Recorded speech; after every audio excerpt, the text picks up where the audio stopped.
दोस्तों नमस्कार। बहुत दिनों बाद मुलाकात हो रही है। कुछ ऐसी व्यस्तताएं थी जीवन में, कुछ स्थानांतरण हो गया, हमारा ट्रांसफर हो गया, जिसके कारण जो है हम थोड़ा व्यस्त हो गए। और आप सबसे बहुत इच्छा होती थी मिलने की, किसी न किसी माध्यम से आपसे रूबरू होने की, लेकिन व्यस्तताएं इतनी ज्यादा थी कि आपसे अपने मन की बात कहने का अवसर ही नहीं मिल रहा था। कोई बात नहीं, बहुत दिनों बाद ही मुलाकात से, लेकिन प्रेम पूर्वक मुलाकात है। और मैं चाहता हूं कि एक बार फिर मेरे साथ प्रेम से जुड़े और इस ज्योतिष के अध्ययन को, जो हमने बड़े तन्मयता के साथ प्रारंभ किया था, उसे फिर से आगे बढ़ाया जाए और ये अध्ययन आगे जारी रहे। तो आज समय न गंवाते हुए फिर से अपने मूल विषय पे आते हैं। एक बार अपने ध्येय वाक्य को पुनः याद करते हैं। करोड़पति नहीं बन सकता हर कोई, अपने ग्रहों को ठीक करके सुखी जीवन जी सकता हर कोई। कहने का मतलब हर कोई अनिल अंबानी, मुकेश अंबानी या टाटा बन के इस धरती पे नहीं जन्म लिया है। तो क्या कोई सुखी जीवन इस धरती पे जी नहीं सकता? लक्ष्मी किसी को मिल ही नहीं सकती है? ऐसा नहीं है। आपके भाग्य में जो है वही आपको पूरी तरीके मिल जाए, यही पर्याप्त है। जो आपके भाग्य में है वो आपसे कोई ना छीन ले। इसी को ठीक करने में एस्ट्रोलॉजी काम आती है। आज जो मैंने टॉपिक लिया है, विषय लिया है, वो देखिए लिखा है ग्रहों की अवस्थाएं। आज हम इस विषय को पढ़ेंगे। सबसे पहले तो कोई भी चीज पढ़ने से पहले ये जानना जरूरी है कि उसकी आवश्यकता क्या है, उस टॉपिक को पढ़ने की आवश्यकता क्या है, ग्रहों की अवस्था हम क्यों जाने। तो आपको एक सिंपल उदाहरण से आगे बढ़ाते हैं। जैसे आपने मान लीजिए कोई मकान आपका है, कोई रूम है, उस रूम में आपने कोई कीमती सामान रखा हुआ है और आपने एक गार्ड उस रूम के बाहर बैठा दिया, तो आप तो निश्चिंत हो गए कि अब ये गार्ड इस सामान की सुरक्षा करेगा। कोई व्यक्ति बाहर से आता है तो वो अगर गार्ड सक्षम है इस बात के लिए कि वो उस व्यक्ति को रोक सकता है, तब तो वो सामान नहीं ले जाने देगा। लेकिन अगर गार्ड की अवस्था, गार्ड की तात्कालिक पोजीशन ऐसी नहीं है कि वो उसे रोक सके, तो निश्चित रूप से वो उस कमरे से सामान लेके चला जाएगा। यही है ग्रहों की अवस्था। कहने का मतलब, अगर वो गार्ड बालक है तो सामने वाले किसी बात की चिंता नहीं होगी। अगर वो गार्ड वृद्ध है तब भी कोई चिंता नहीं होगी। अगर वो गार्ड युवा है तभी वो सोचेगा कि अगर मैं सामान लेके जाऊंगा तो मेरी इससे लड़ाई हो जाएगी। तो वैसे ही है ग्रहों की अवस्था। कोई ग्रह किसी भाव में कितना परिणाम देने में सक्षम है, ये उसकी अवस्था तय करती है। उसकी पोजीशनिंग, उसकी ताकत तय करती है। ये अवस्था क्या है, इसका कितने पार्ट में विभाजन है। तो जब ये ग्रंथ लिखा गया ज्योतिष का, जब इस पे लोगों ने अध्ययन किया, तो शुरू में मात्र 3 विभाजन इसके किए गए।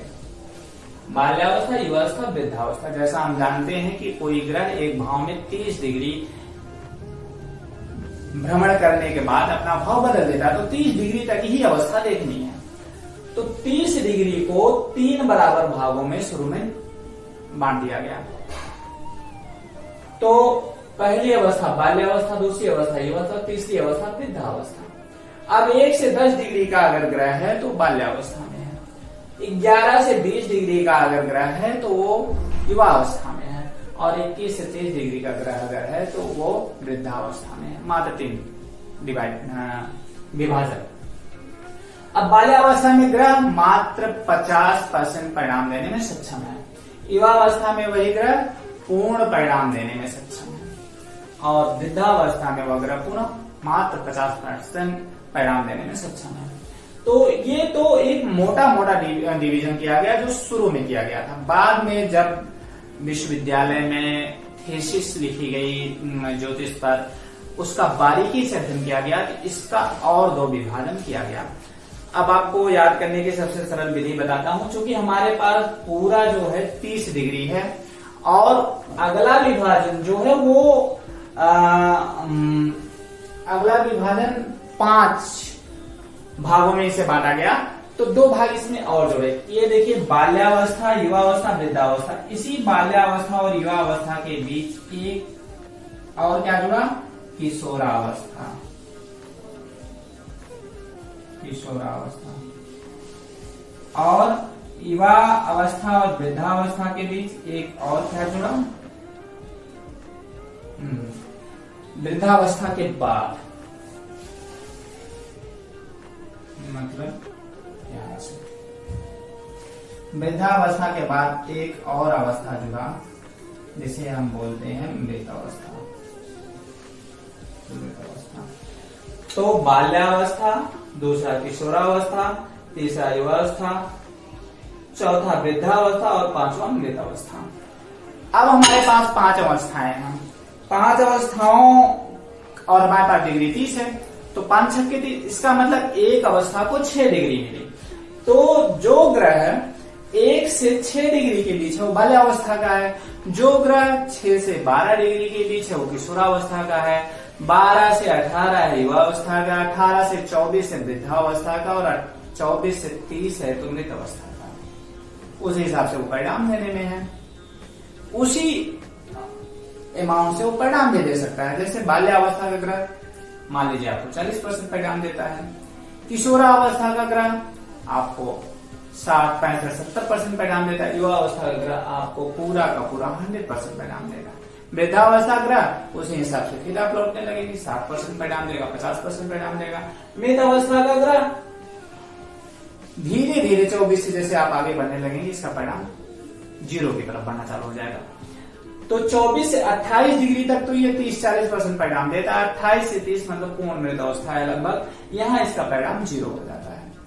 तो इस हिसाब से आप ग्रहों की डिग्री देख करके तय कर सकते हैं कि कोई किसी भाव में बैठा कोई ग्रह हमारे जीवन में कितने प्रतिशत अपना रिजल्ट देने में सक्षम है। दूसरा, इस अवस्था को जानने का फायदा क्या है, रत्नों का भार। इस आधार पे आप ये बात तय कर सकते हैं ग्रह की पोजीशन या अवस्था देख करके कि वो हमें कितने भार का, कितने वजन का रत्न पहनने की सलाह दे रहा है।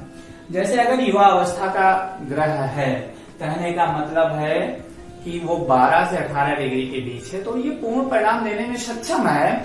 यद्यपि 12 से 18 के बीच 6 डिग्री है, कहने का मतलब है जैसे 15 से 18 है तब तो हम मान लें 100% परिणाम है, और 15 से 12 के बीच मान लीजिए 80%। तो उस 20% को ठीक करने के लिए छोटी साइज के रत्न पहनने की आवश्यकता है।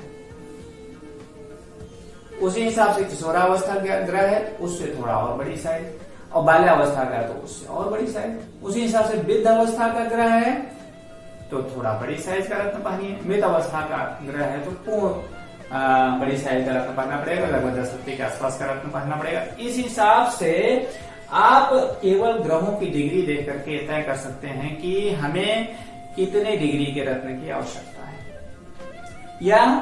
या वो पर्टिकुलर ग्रह, वो विशेष ग्रह हमारे जीवन में किसी भाव से संबंधित जिस परिणाम को देने के लिए वो ग्रह कुंडली में बैठा है कितने प्रतिशत दे सकता है। तो यही है ग्रहों की अवस्था मित्रों। और जब आप देखें जो कंप्यूटराइज्ड कुंडली बनी होती है उसमें साफ साफ हर ग्रह की डिग्री लिखी हुई होती है, तो आप उसे देख करके स्वयं तय कर सकते हैं कि हमारे इस ग्रह की हमारे कुंडली में कितनी ताकत है।